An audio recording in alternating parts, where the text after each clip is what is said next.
Halo semuanya, perkenalkan nama saya Carolina Simbri Maliala. Di sini saya ingin menjelaskan mengenai puisi. Yang pertama, kita harus mengetahui dulu apakah itu pengertian dari puisi. Nah, puisi adalah ragam sastra yang terikat oleh unsur-unsurnya seperti irama, mantra, rima, baris, dan bait. Puisi juga dapat dikatakan sebagai ungkapan emosi, imajinasi, ide, pemikiran, irama, nada, susunan kata-kata kiasan, kesan panca indera, dan perasaan. Selanjutnya itu kita masuk ke B, jenis-jenis puisi. Jenis-jenis puisi itu ada dibagi menjadi dua, yaitu jenis puisi lama dan jenis puisi modern.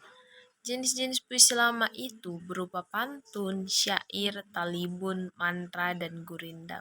Sedangkan jenis puisi modern yaitu berupa puisi naratif, puisi lirik, dan puisi deskriptif. Puisi modern disebut juga itu puisi bebas karena tidak terikat oleh rima, jumlah baris, dan lain sebagainya. Selanjutnya ada C, menulis puisi. Ada beberapa cara yang dapat dilakukan atau diterapkan dalam menulis puisi. Yang pertama itu kita harus tahu membuat kerangka puisi. Dimulai dari jenis puisi yang ingin ditulis. Jika pembaca ingin menulis puisi lama, maka irama rima saja harus ditentukan terlebih dahulu agar pesan yang ingin disampaikan dapat dimengerti oleh si pembaca. Kedua itu ada menentukan judul. Nah, jadi penentuan judul itu di awal dapat mempermudah pembaca untuk mengatasi ungkapan atau emosi yang ingin disampaikan melalui puisi. Yang ketiga adalah proses kreatif yang dapat pembaca peroleh melalui membaca referensi serta puisi atau berimajinasi. Selanjutnya itu ada D, manfaat puisi bagi anak SD. Ini sangat penting dalam materi ini karena sebagian dari puisi ini itu adalah mencakup mengenai pemahaman di tingkat SD atau sekolah dasar. Nah, manfaat puisi bagi anak SD ini yang pertama itu mendengarkan dan membaca puisi bisa membuat anak berlatih berimajinasi. Yang kedua itu anak bisa mendapatkan psikolog yang baik untuk menghadapi dan mengatasi masalah dengan baik. Ketiga, puisi akan membuat anak semakin banyak wawasannya dan bisa mengetahui arti kehidupan. Keempat, menawarkan irama yang indah membuat Anda bisa menikmati puisi, tertarik untuk membaca dan bahkan berusaha untuk membuat puisi yang indah. Nah, dengan demikian akan membantu si siswa untuk memperluas budi pekerti dan menambah ilmu pengetahuan. Yang terakhir itu adalah memiliki rasa untuk saling menghargai dan bangga akan kualitas sastra Indonesia. Jadi pentingnya manfaat puisi ini, kita sebagai guru SD kita tuh harus dapat menjelaskan atau menampilkan bagian-bagian puisi kepada anak SD agar anak didik kita nanti dapat memiliki wawasan dan mengenal puisi itu lebih dalam lagi. Gitu. Selanjutnya itu ada yang E, contoh puisi untuk anak-anak. Seperti ini saya ambil dari puisi tentang sayang keluarga. Seperti bisa kalian lihat, di sini menceritakan mengenai keluarga.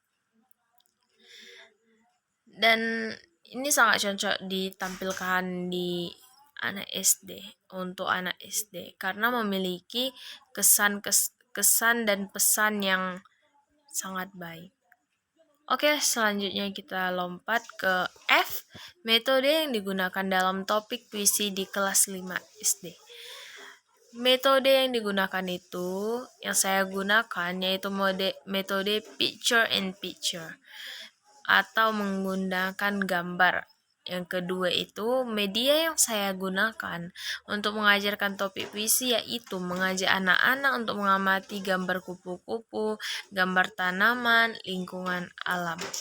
C. Pendekatan yang saya gunakan dalam untuk mengajarkan puisi yaitu pendekatan pada langkah pelaksanaan, siswa mengamati gambar yang telah dipilih, kemudian mengungkapkan apa yang dilihat, dan diamati dalam puisi yang ditulisnya.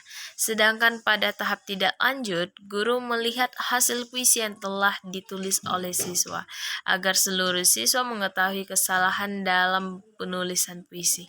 Guru menyuruh salah satu siswa untuk membacakan salah satu hasil dari karya siswa. Kemudian siswa yang lain menilai untuk mengkoreksi pekerjaan temannya dengan harapan agar kesalahan tersebut tidak terulang.